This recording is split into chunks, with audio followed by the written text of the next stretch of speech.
Hello. How is everybody? Hello. Good to see you, Dr. Tobias. There's Dr. Massengill as well. Y'all on the front row tonight. Yay. Y'all must have been excited. I'll beat all that out of you shortly. Oh, hope y'all are doing well. Been a long day. Yeah, it has been. And I don't even work for a living. I just loafer mostly, and it's been a long day. Lord, I'm trying to get all these classes, get students registered. It's some reason it's not going as fast as it normally does. I think they've had some folks out over in the graduate admission staff, so. But hopefully we'll get it all squared away before drop ad. Hope it goes well. Doug, how are you? Well, sir. Hope you are. I am. I'm doing well. I'm doing well. I see all of our students are back.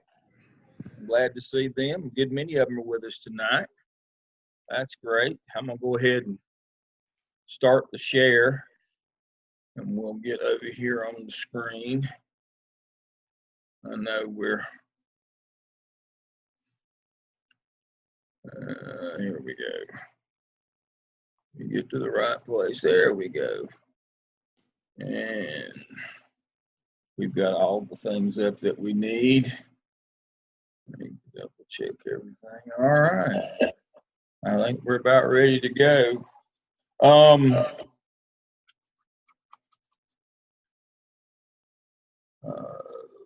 Dr. Laws is looking for dissertation chairs. And I won't speak for him, but I don't know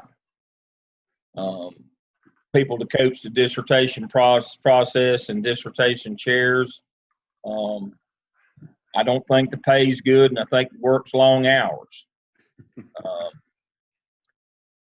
wonder why he's having to look for people. I can't figure that part out. But if y'all are interested in that, Dr. Tobias and Dr. Massengill, you can let me know, and I'll certainly pass it along. But not too many people signing up for that duty right now. But he's out kind of looking for folks today, so I told him I'd pass it along. Anybody? Okay. Yeah, I'll email you. All righty. That's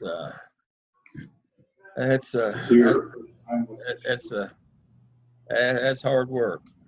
I don't know if I'm quite ready for that PTSD experience yet. Well, that's what I mean. I'm gonna tell you right now, the people that are in the program, they carry that PTSD, and you get it from them. I think I'm over my trauma. I might be good to go. Years. I wrote, I'm old folks. I wrote mine. Let's see, when did I finish? 30 years ago this year. So I'm still not quite over mine. It's only been 30 years. Oh, yes. Finished mine 30 years ago this year. After 6 years of dissertation and coursework, and that was the minimum back then. Minimum 6 years. You had 10, and I got out in 6, and I thought I thought it would kill me. And so, but then, when I first started working for Gardner Webb, that's what I did. When I was still, when I left I didn't start working for Gardner Webb until, like y'all as adjunct along doing things until 2000, when I left the high school principalship, went to the central office. And I worked for them about 10 years at the old airport. They rented a place over there, and I did a good many, and I had some really good dissertations. Lisa Barnes, that's working with us in 603, she was one of mine. I think she finished in about 2010 or 11. She was one of mine, and I had some good ones back then. But I'm going to tell you, it's a labor of love. And I did them then because those people worked for me in CMS, and it was easy, and I had access to them. Sure were. But I would not. It's hard to sign on for people. Well, that's considered if you can't have access to them pretty regularly. Well, I've got 7:02. I'm running late here, so I want to welcome everybody tonight to Mels 603. This is the C6 and C8 sections. With me tonight is Dr. Jackie Tobias. She will be coaching the C6 section. Dr. Douglas Massengill, who will be coaching the C8 section. Now, if you don't have a 698 shell under my courses, don't worry. They're just trying to get classes in right now. And as you know, we don't use those 698 shells. You will get a shell, and it'll show up probably tomorrow, that will say clinical internship, and it'll have your coach's name, like Tobias or Massengill on it. That's the one you'll use. So make sure that you understand that. Now, you know how life always changes, and so I kind of clued you in when you were in 601. Things are going to change a little bit in 603. You will still put your work in my shell, the C6 and C8 shells. You'll put your work in here, your work for review, and it says right here, OMA, the task and the prompts, they're right here. And then where you put them in for peer instructor review, that goes straight to discussion board. You will still do that. Now, the difference this semester is this. We'll try to streamline this a little bit. You put your work in, I'll review it.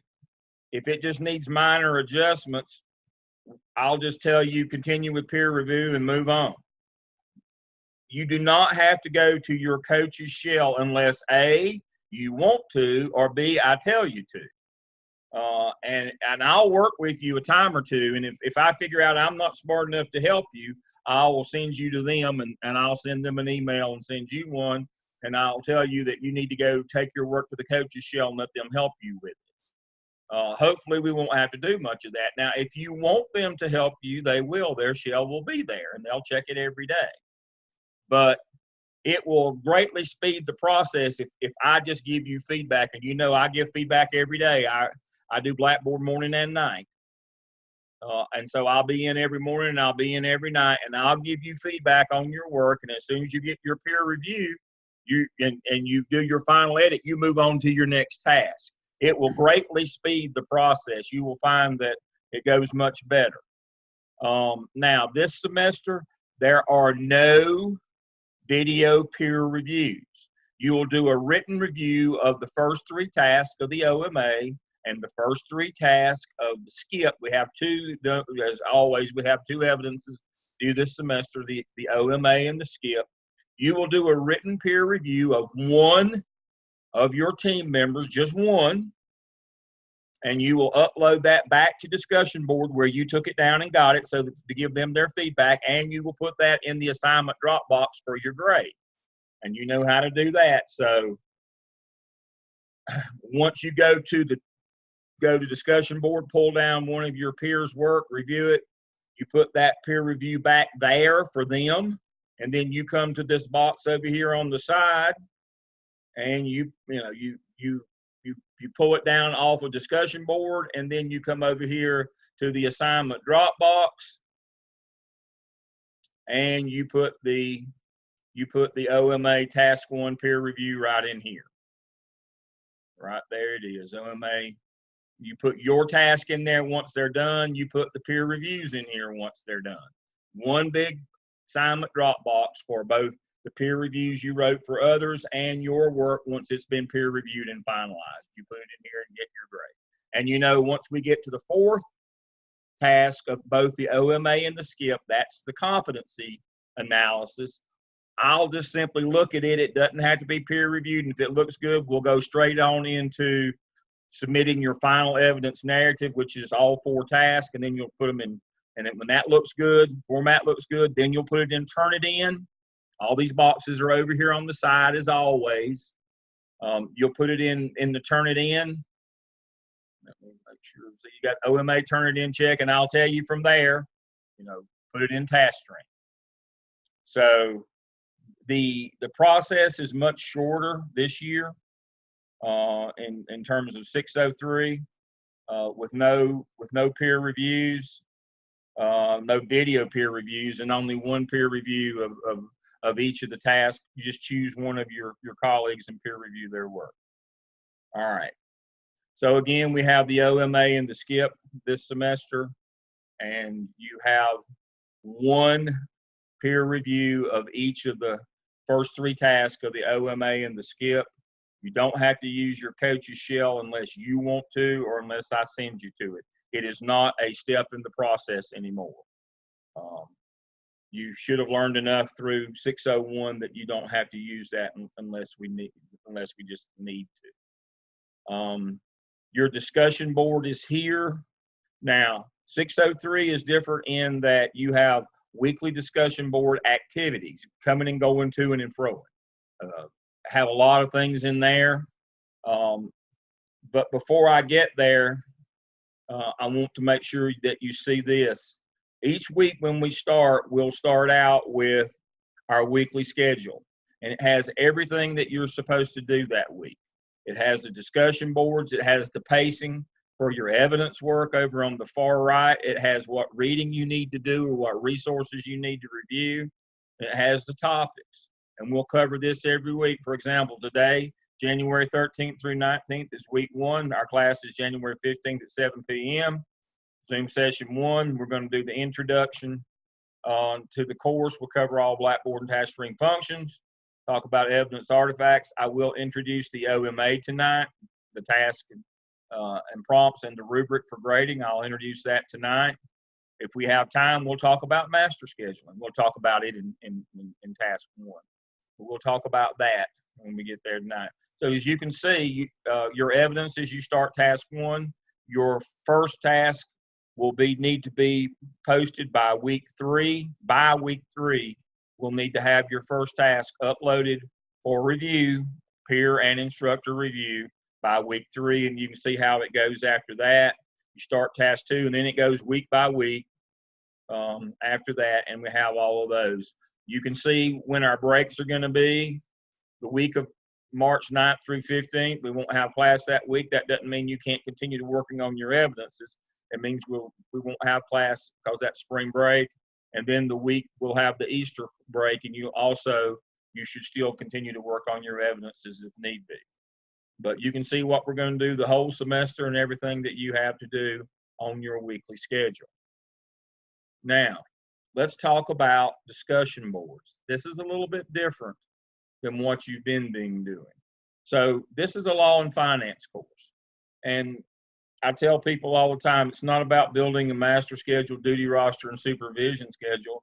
It's about building a legal master schedule, duty roster, and supervision schedule. And to get you to understand the triangle being the top of the triangle in terms of what we're trying to do in operating a school is we run the school by our school improvement plan.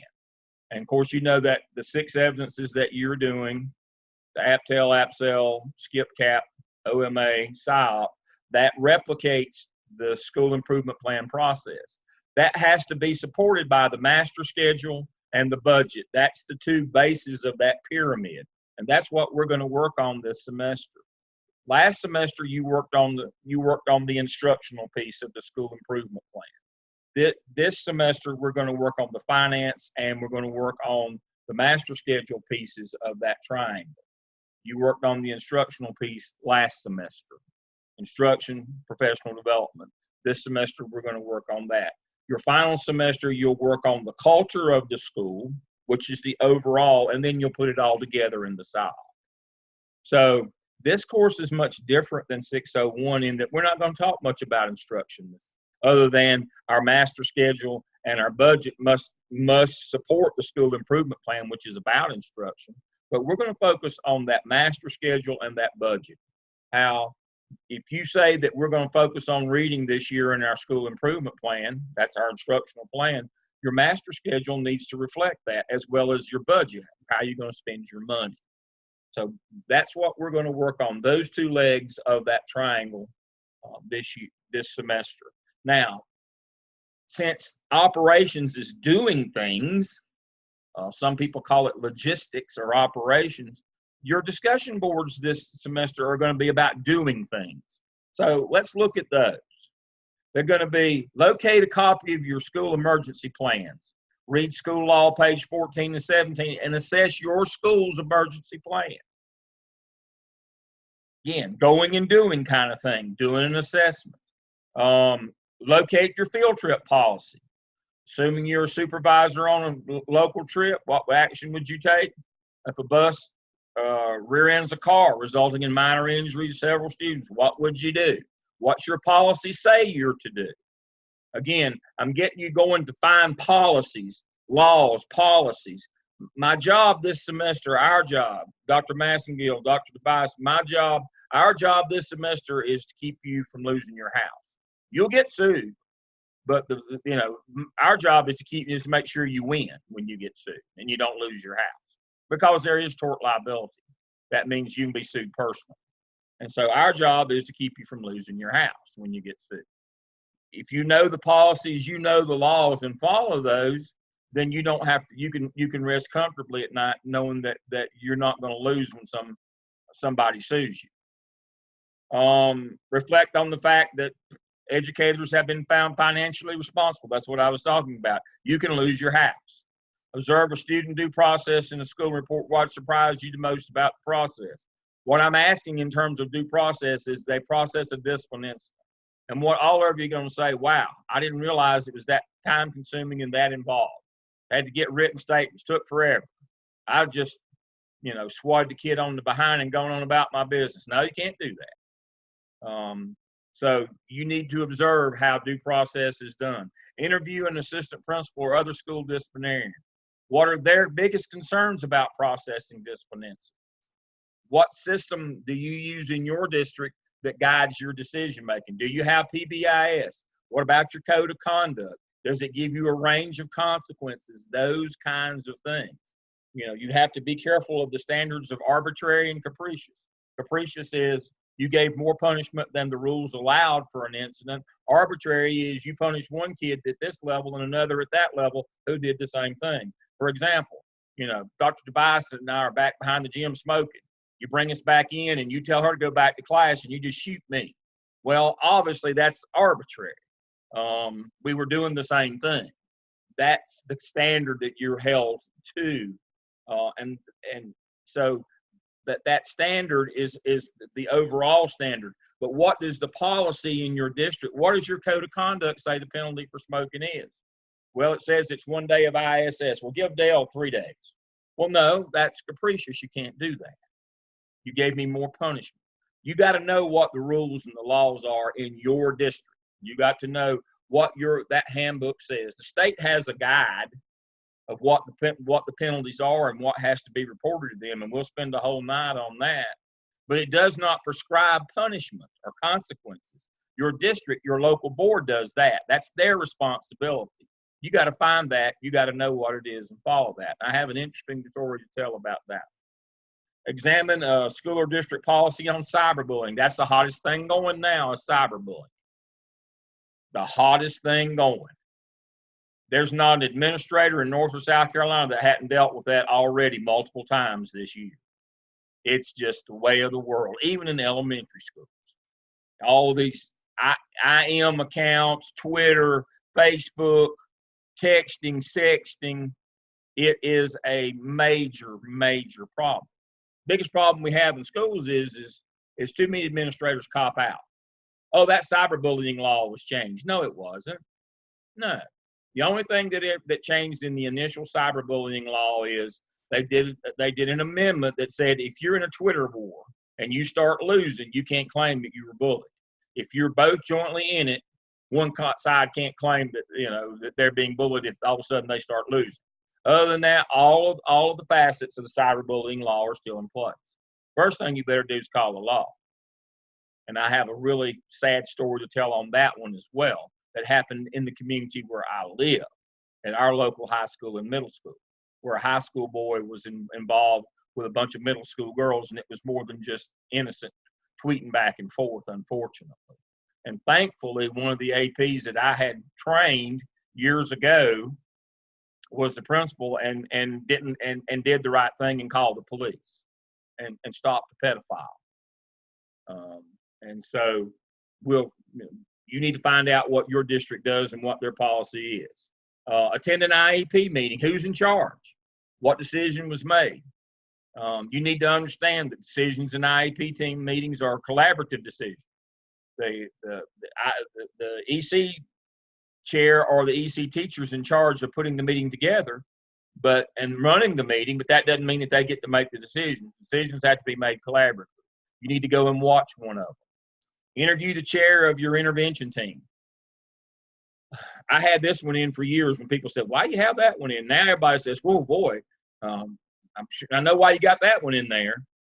Everybody knows that there's a 90-day process prior to testing a child for EC. We now have 90 days on top of that mandated in North Carolina and South Carolina. MTSS, multi-tier system of support. But the important thing to know about intervention teams is they are what is known as school-based committees. And that's very important if you want to keep your house. School-based committees means the principal's responsible. Even though the EC teacher may be on that committee, they're not responsible. If it goes wrong, if all of those levels of support aren't upheld, if that 90-day federal law and 30 days anecdotals, 30 days of intervention, 30 days of a second or different or more of that same intervention, if that's not carried out before that EC testing occurs, you'll lose your job. It won't come back on the EC teacher, it will come back on you. And so you need to find out what's going on in your district. Everybody has not implemented MTSS at the same level yet. Some districts are out front and already got the 90 plus 90. Some are kind of recalcitrant and haven't gotten there yet. But you need to know where yours is and what's going on in your district. Interview an administrator concerning HR hiring practices. That's a biggie. I worked in 4 different districts across North Carolina during my years, and it was different in every one of them in terms of what my responsibility was as a principal.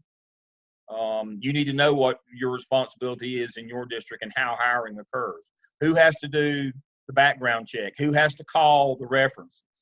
Who has to set up the interviews? Are they vetted before you get them? Who actually offers the job? Those kinds of things. You need to know how it works in your district. So you need to talk to your HR person about the hiring practices in your district. You also need, while you're there, talk to them about employee assistance. I tried to fire a teacher one time who was a drug addict, and she failed her drug test for the second time in 6 months. And they said, no, we have an employee assistance that she's got to go through for 6 more months. And so you've got to employ a substitute for another 6 months. Your district may not have that. And so, but you need to find out. All right. Conduct a facilities walkthrough using the assessment inventory that I provide. It's in Blackboard. This is the one I developed for Charlotte Mecklenburg schools. Everybody knows that sitting here with us tonight that you have to have a fire drill every month in every school. I bet most of you didn't know that that same statute says under 115C288G also says that you have to do 2 monthly safety inspections in your building. Now, you as the new AP, that's going to be you. All the dirty jobs that nobody else don't want to do, that's going to be you. You're going to be doing those. You and the custodian are going to have to do a safety inspection. Now, if something happens, and I've been principal of a school that caught on fire, they're going to come back and request those safety inspections. They better be written and they better be documented. And so we'll teach you how to do that because that's going to be your job. I got an email from David Segura today. David was at, I think he was at Dorman, but he got an AP job and he sent me an email today and he was talking about he was having jobs, how much fun he was having, even though he was having to do fire drill, safety inspections, buses and books. And I said, well, you know, that's the nature of the new AP. They give you the dirty jobs. But you know, do them well and you might get a better job. Don't do them well and you won't have any job. So make sure that you see that. Interview an administrator at your school about school fundraising. Everybody knows that all those activities have to be approved before the school year starts by somebody at the central office, usually assistant superintendent or superintendent. They're supposed to be educational in nature. But what most of you don't know is you can't delegate that to your PTA or PTO and just walk away from it. You're still on the hook for the financial accountability of that. And if you don't do that well, they'll get rid of you for failing to maintain fiscal control. That the same rules apply. You can delegate the activity, but not the responsibility. You still have to keep up with that money and what goes on. Interview a school administrator and list the 5 most important steps in the school-based budgeting process. Locate a copy of your school budget. Does it contain federal, state, local, and school funds? And we'll talk about those different funds. Respond to case study on page 14, page 243, chapter 14, the principal school law. Examine your district's policy on harassment. That's a hot one too, especially sexual harassment. So those are the 16 that we will do this semester. That's a lot of coming and going, to and froing, but it's quality stuff. It's things that you need to know. This is operational things that you, as an aspiring assistant principal, nobody gets the battlefield promotion. You're going to have to be an assistant principal before you're a principal. These are things that you need to know that will keep you professionally safe. I'll pause and catch my breath and look at the chats right quick. Let's see. Dr. Massengill said one of his huts burned down in the fall. Having those inspection logs saved me in a big way. True story. Yep. And I was on statewide news. Yep. I was a junior high principal in Charlotte. And over the holidays, over Thanksgiving break, somebody pulled a car on our campus and set it on fire, and it burned up against one of our buildings. We weren't even in school, and I had to provide those logs. And if I hadn't, they'd have barbecued me, because you know the media in Charlotte. They would have barbecued me. And so I was very lucky that I had a good AP staff, and they had listened to me, and I had a good custodian, and we had our logs, and we got through it. But we weren't even in school, and it became a big issue. And so Rosie asked, would I be able to interview people at the district office for these? Absolutely. There's a couple of these. The HR stuff, you do need to talk to somebody at your central office. And most of these you can talk to somebody at your school, but the HR one, I would talk to somebody at the central office. Now I have a kind of a secret in mind as well as that, doing that. We need for people at central office to know your name too, and kind of get you, on the radar of that you're out there. And this gives you an excuse to contact the HR person, who, by the way, will conduct the hiring for assistant principals as well. So don't go looking like me with your shirt tail hanging out and wearing your bad wig. Show up at the central office looking sharp, and ask smart questions, and this will help get you on the radar for a job as well. So we have a kind of a sneaky purpose in this as well, but also it's good information for you to know. But it's a very non-threatening way to introduce yourself, that you're out there and that you're ready to start looking for a job. It kind of gets you, oh, that nice young lady that came over here and asked those smart questions, or in my case, that old man came over here grumpy and asked dumb questions. We're never hiring him. So make sure you know that it's like a job interview when you go. Every time you talk with somebody in HR at the central office, that's like a job interview. And we're going to give you the opportunity to do that. You blame it on me. They'll make us come over here and ask you this stuff. But it gives you an entree to meet the persons making some of those decisions. Okay, thank you, Dr. Lamb. Thank you. And so the notion here is the HR people might not make the decision, but they make the decision who to interview. They make the decision who gets on the list. So we're cheating a little bit here, but that's okay. It's not unethical. Now, so somebody said, do you have a specific format for submitting? No, just write. And you don't have to write War and Peace, but if there's a document, if there's a policy, you can just copy and paste it, or, just so I know you went and did this. These are things for you. These discussion boards are for you. And you can do as little or as much as you want to do, but they're for you. And I don't have a template for them now. The template for our evidence this semester, the OMA, we do have one. It's not it's not as fleshed out as the ones you're used to, and that's intentional. Now, we don't have one at all for the skip. After the OMA, we wean you. You got to make your own template for the skip. Now, the OMA, I do have one for you. It just has the task and the prompts. But to help soften the blow, I do have an OMA example for you to look at, which will help you. But, yes, I have the margins and all that stuff already in one. I just don't have examples like we had in the first two. We're remember, Dr. Massengill, what do we call this? I call it intentional abandonment. What do you call it? Gradual release? He calls it gradual release, which is, we started you telling you everything to do in the app cell. You had a little more freedom in the app cell. Now I'm just giving you the rough outline in terms of the template. When you get to the skip, you make your own.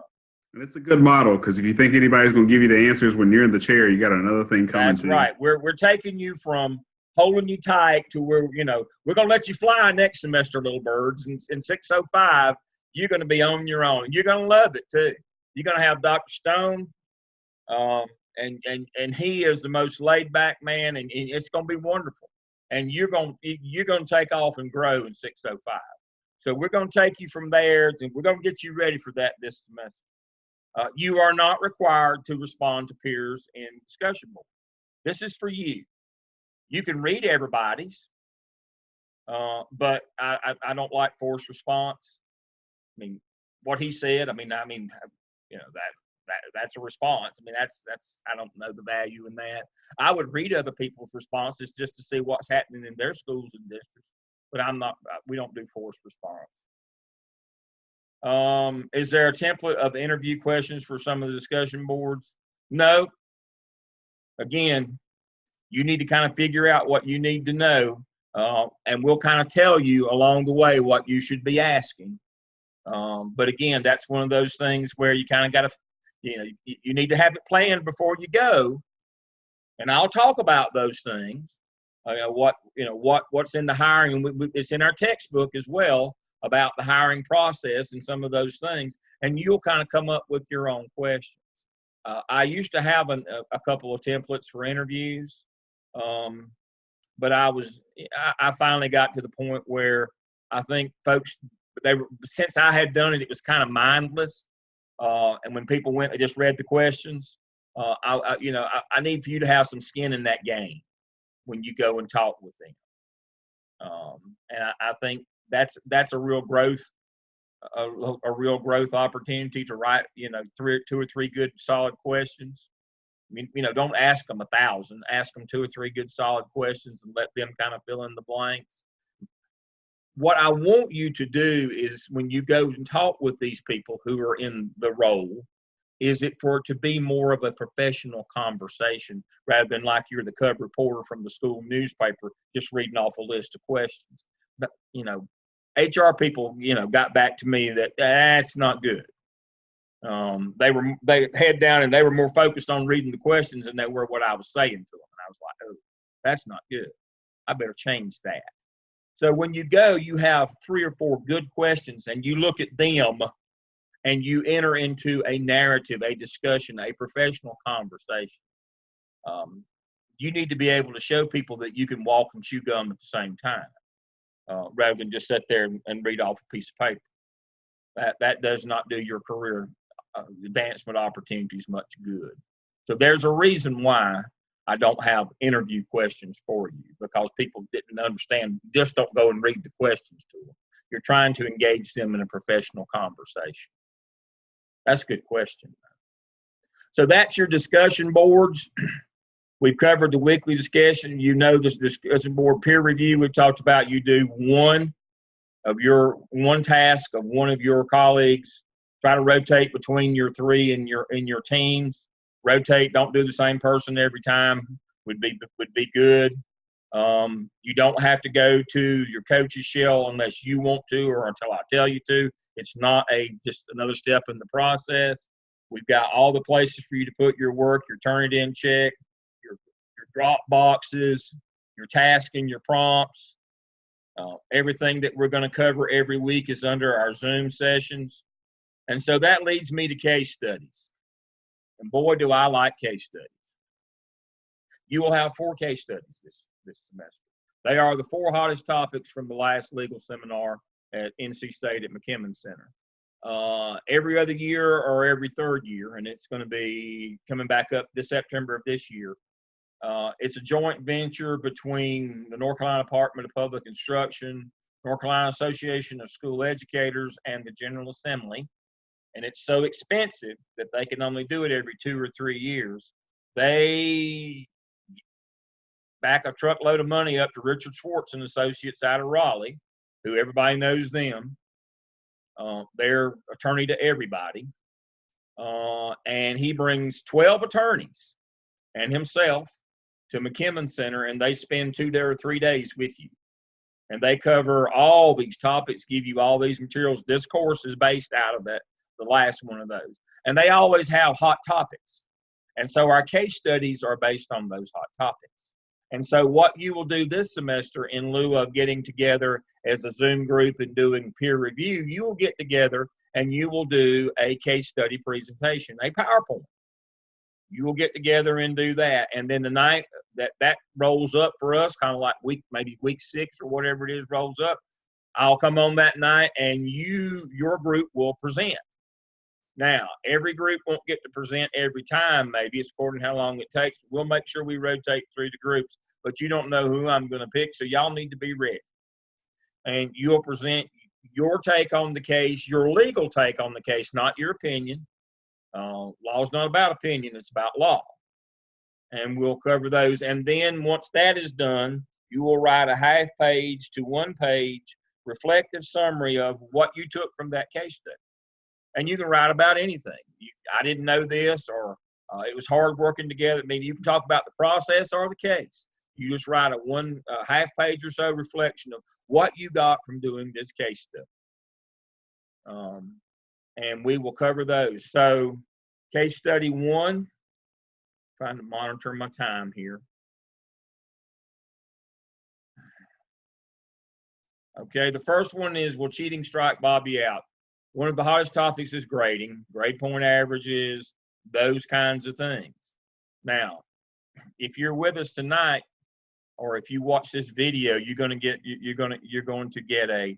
a little hint that other folks won't get. On this case study, don't focus on who Bobby is, who his relatives are, the superintendent. Don't focus on what happened. Focus on the fact that Bobby was failed for the year, for an entire school year, for cheating on a class assignment. Focus on the teacher assigning a failing grade for the year, that she counted that one class assignment, daily assignment, more than 50% of the entire school year's grade. Let me say that again. It's in the case study. That's what you need to focus on. Now, you need to understand, and we'll cover it next week, the principal is who actually grades and classifies students. Teachers give a grade, but the principal has to sign off on that grade. It's your legal responsibility to sign that grade. And so what you have to figure out as a principal is what would you do? What will you do when one of your teachers fails a kid for the year, which is a 0 tolerance exclusion? He can't come back and he can't resume his educational progress for one entire year over cheating on a class assignment. So this is your first one. We'll talk about the others. And so you'll get together as a professional group. You'll do your research. You'll look at what the law is on grading and classifying pupils. You'll look at the law on 0 tolerance suspensions. A clue, they're illegal. You'll look at those kinds of things, and then you'll decide and you'll answer the questions. And of course, right here are the questions. You'll answer those in your presentation, and then after we get through our session, you'll write your reflection. You'll write your reflection after we do it. And that's the way it will work for our 4 case studies. So the first one is on grading, which is always a big hullabaloo. The second one is a timely one on funding and equity in funding. This one links back to the North Carolina case, the Leandro case, which is a national case on school funding. And basically it breaks down to, do districts have the right to manipulate the money given per pupil to them by the state? Leandro spoke on that. You need to read that. You need to read the Leandro case. This is all the rage now in terms of trying to direct, modulate or moderate funds to different schools. Certain schools get more money than others.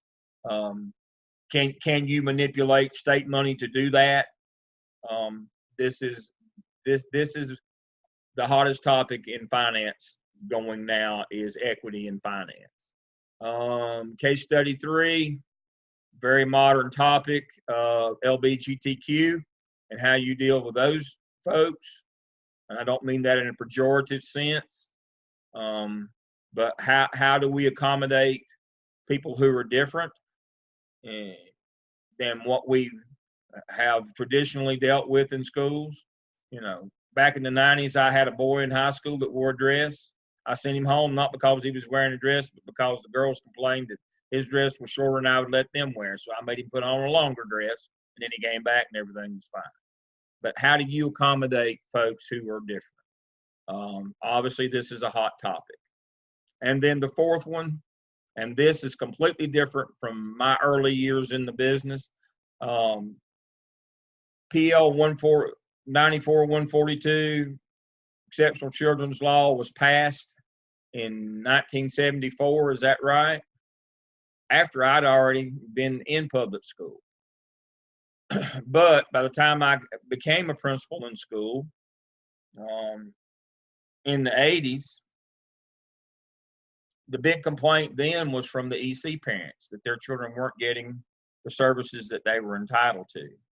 It's funny how the world comes full circle in 40 years. 40 years later, the complaint is not from exceptional children's parents, because they all know their law and their rights and handbooks and got advocates and attorneys.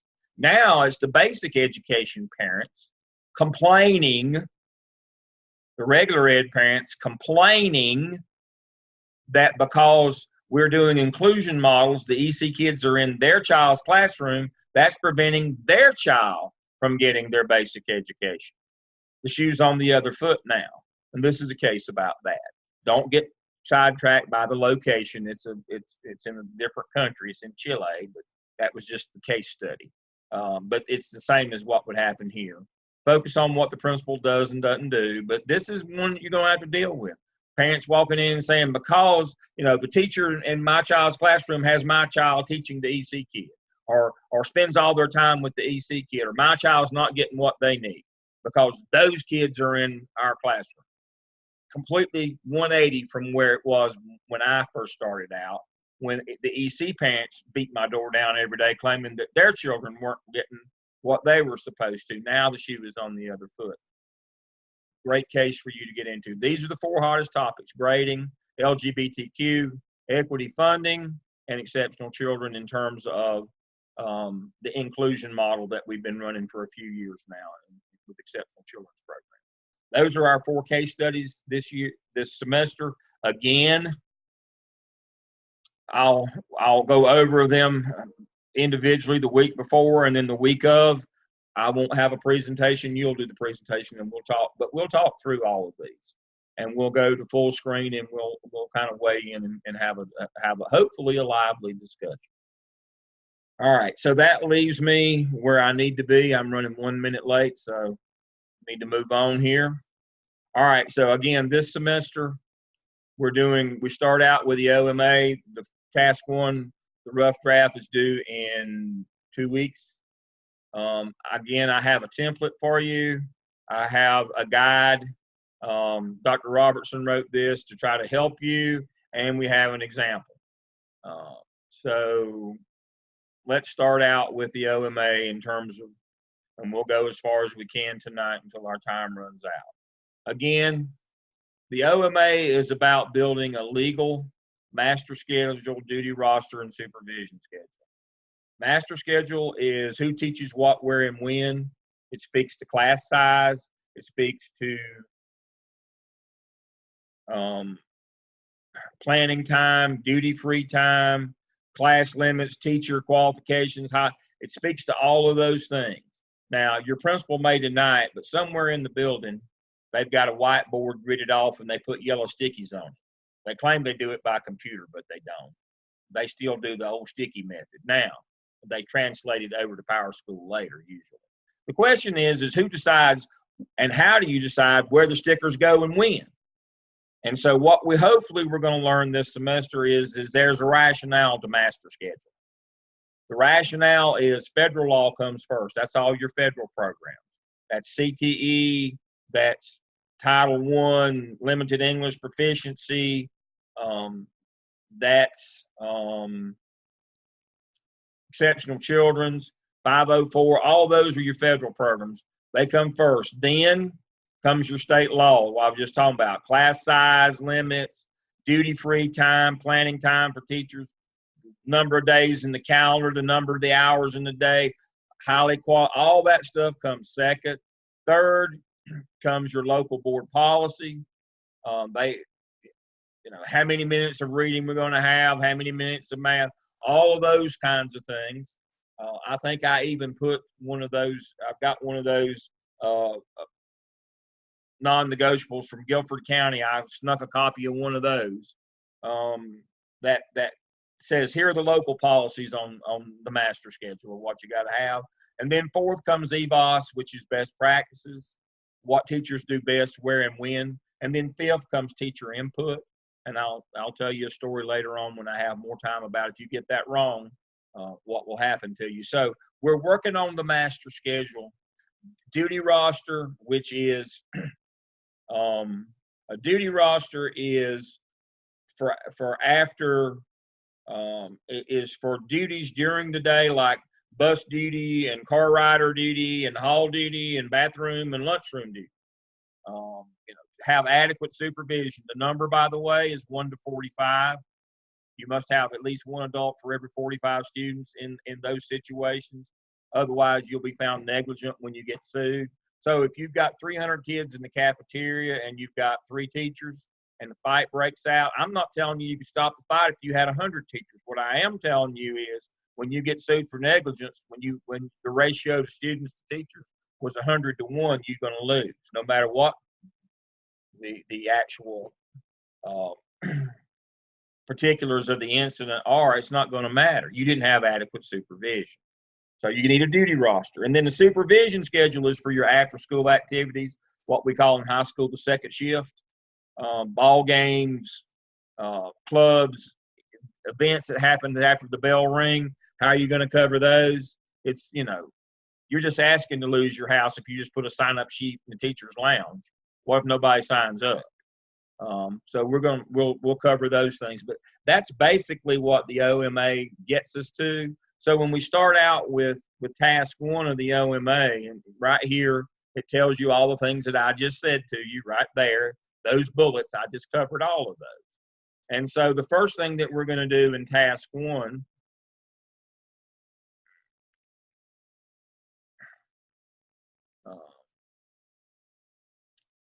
in narrative form, APA style, you're going to do an internal and external context of your school and community.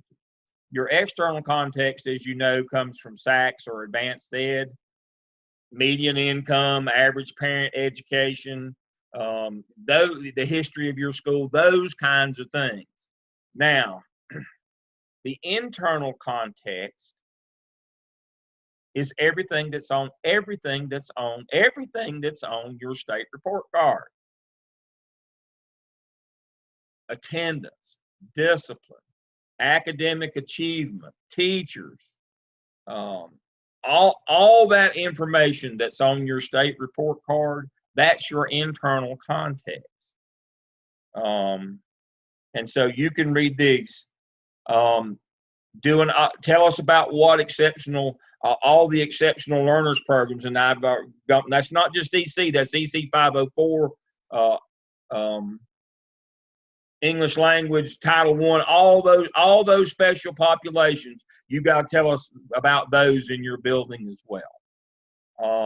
And then you end that one with looking at your school's budgeting process. How much participation does your school improvement team have in that budgeting process? If they don't, then the budget's not going to support the school improvement plan.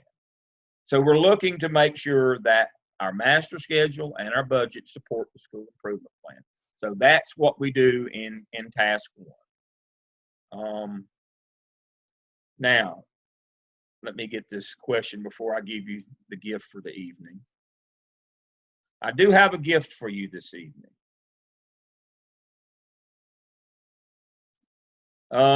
There is a state, for alternative education, there is a state manual on alternative ed.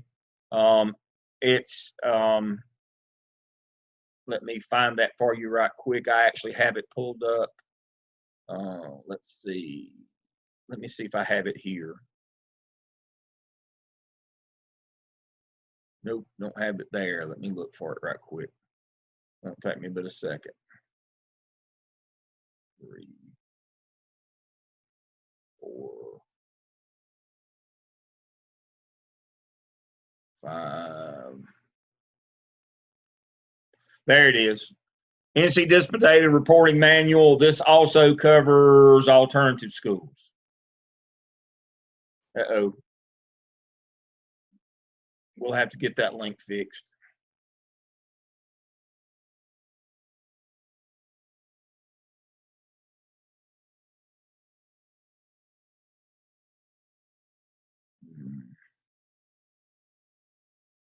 Let me see if I can find one right quick. NC Disciplinary Data Manual.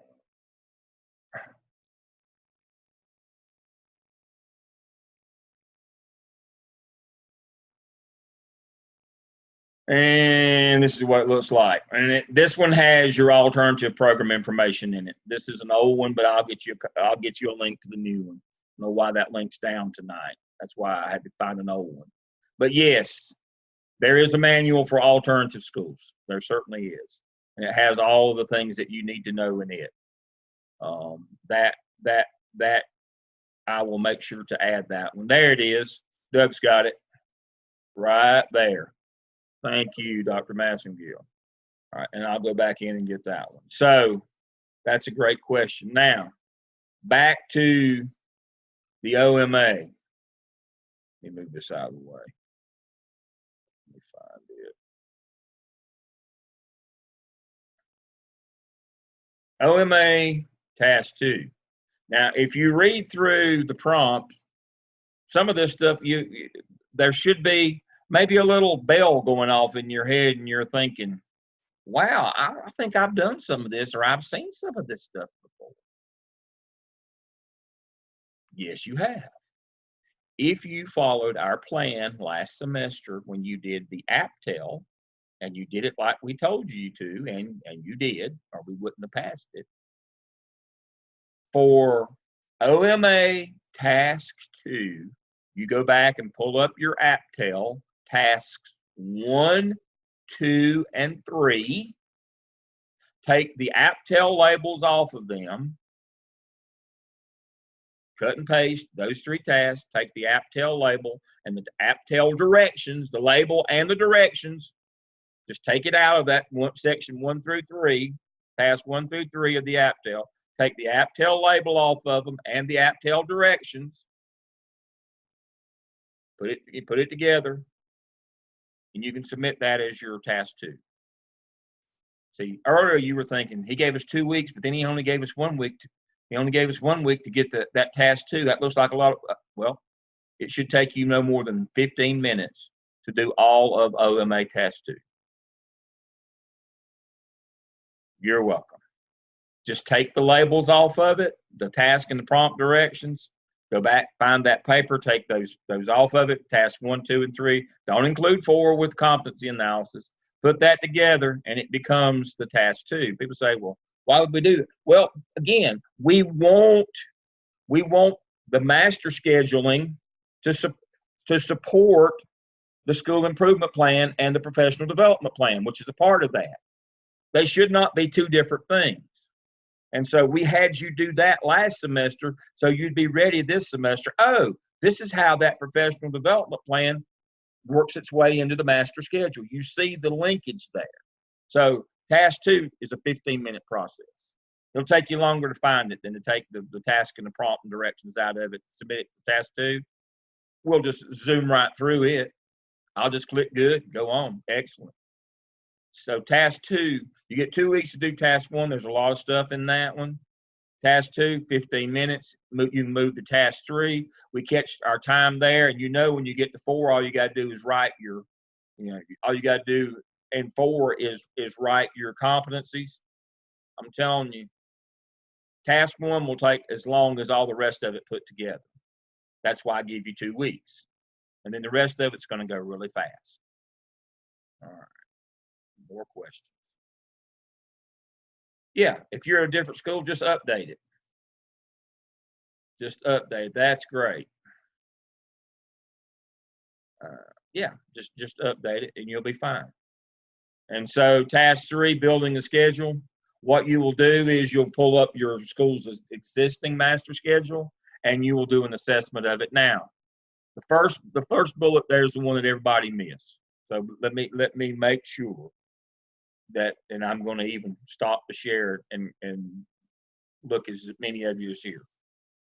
That first bullet says assess your scheduling procedures. You will assess the master schedule itself, but you've got to assess the procedures that got you that master schedule. The worst mistake a principal can make is have a bad master schedule and then start monkeying with it. Because the half of the people that were happy will now be mad, and the people that were mad originally, they'll just stay mad. Now everybody's mad. If you got a bad master schedule, it meant you had a bad process. You didn't follow the rationale. The rationale again is you look at your federal programs first, then your state law, then your local board policy, then your EVOS data. And Dr. Massengill is going to share the principal's EVOS portal with us this semester. We may even get to that next week because that's important. I knew we wouldn't have time tonight, but we're going to look at that. That's number 4. Number 5 is teacher input. If you follow the process, you'll come out with a great master schedule. But if you start at some point other than that rationale, more than likely you're going to have a master schedule that doesn't work well for you. And teachers are not going to be happy. Parents and students are not going to be happy. Superintendent's not going to be happy because you're not supporting your school improvement plan. And then you start trying to manipulate it, it only gets worse. It just goes from bad to worse. And so there is a rationale. So again, let me go back to share. Again, I want you to know, make sure you look at the scheduling procedures. How did we start this? What did we start with? Did we go through our steps, federal, state, local, EVOS, teacher input? Did we go in that order? Or did we skip some of those steps? Or did we just take last year's schedule and kick it around a little bit and say, I don't have time. We'll just do the same thing. Did we look to make sure we linked it to our school improvement plan? And that's what local does when we get to the local part. And then all these other things. Yes, you can assess the plan itself, but assess how you got the plan. Next year, we need to start with all of our with all of our specials, as we call them now, or all of our special population programs. We need to start with our Title I. We need to start with those first, instead of starting with teacher input first. And then you develop a new schedule, a proposed master schedule. Again, that's the whole point of the OMA. It's at the end of this, you've got a master schedule, a duty roster, and a supervision schedule. You have learned how to develop one. You've got one. That's what the OMA is about. And then you do 12 competencies at your choice of 12 when you get to task 4. Fairly simple. Again, task 1 will take you 2 weeks. Task 2 takes 15 minutes. Task 3 will take a week. Take a couple of days to write your competencies. We'll stay right on schedule. You give me the work, I'll tell you it's ready to go. Just keep it moving. We will not spend a lot of time. Our coaches are there and they're available for you. They will have their shells will show up magically in a day or two. I have to wait till drop ad. I have to make sure that you're going to be here. I know you will, but once we hit drop ad, which I think happens maybe tomorrow, or no, tomorrow's Thursday, Friday, Monday through Friday. Friday, I'll probably jump the gun, but I will load you into their shells, and their shells will magically appear for you. It'll say clinical Tobias or clinical Massengill, and that would be where if you want to put work in there for them to comment, you can. It's not a requirement until I tell you it is. It'll just be individuals that I'll work with you a time or two. But we go much faster. We expect more of you this semester. We're, that gradual release. And as Doug said earlier, Dr. Massengill said earlier, nobody comes out and gives you a template and tells you what to do when you're in the job. We've got to get you to that point where in the world of work, we call you a self-starter, where we can assign you to do something and know it's going to get done.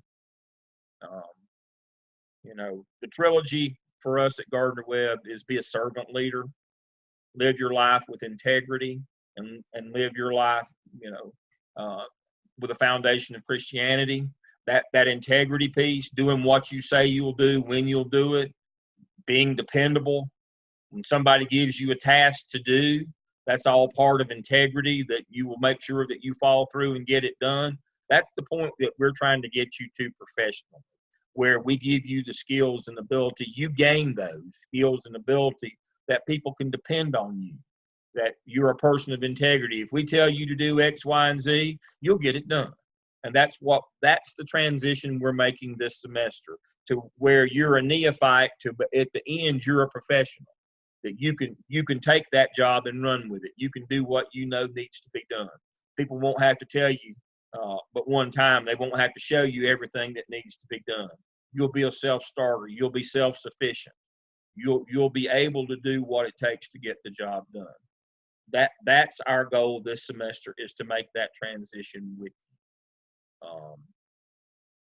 And so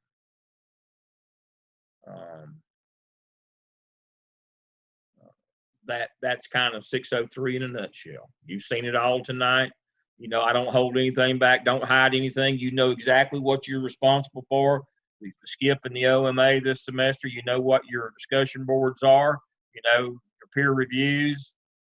I'm not interested in you commenting on those. I would hope that you would read the other discussion board post on the activities. If you do, fine. If you don't, there's no forced response on that. Peer reviews, one review of each of the three tasks of the OMA and the skip.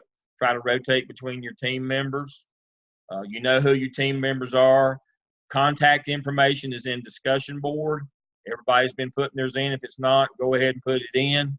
Make sure you do your enrollment verification activity from the course overview page. Let me go back and catch that as the last thing. Again, if you go to discussion board, the first discussion board is put your contact information in there. 11 folks have put theirs in. Somebody put it in a few minutes ago because I had them cleared out. 11 folks have put theirs in the CH section. Put your contact information in. It may have changed, so your peers can get in touch with you, or I can if I need you. And make sure the last thing tonight, and our time is, we're right on time tonight. The last thing is make sure you go in and do your EVA. Click on enrollment verification so that we'll know that you're with us, because they're going to do drop. Got to be in by Friday. So make sure that you click and do your enrollment verification. That's a lot of information tonight. It's in the shell. Your clinical shell will be with you in a couple of days. As soon as we get to drop ad, I'm allowed to then put you in their shells. And that work will stay with you that you put in there. If you want them to help, fine. If you don't, if you just want to keep moving, if I send you, they will be more than glad to work with you. I'm appreciative to have Dr. Tobias and Dr. Massengill with me. I think they're going to add a lot. They didn't get to talk much tonight, but hopefully that'll change. But they're both current principals in North Carolina. Dr. Tobias is at the Medical High School in Durham.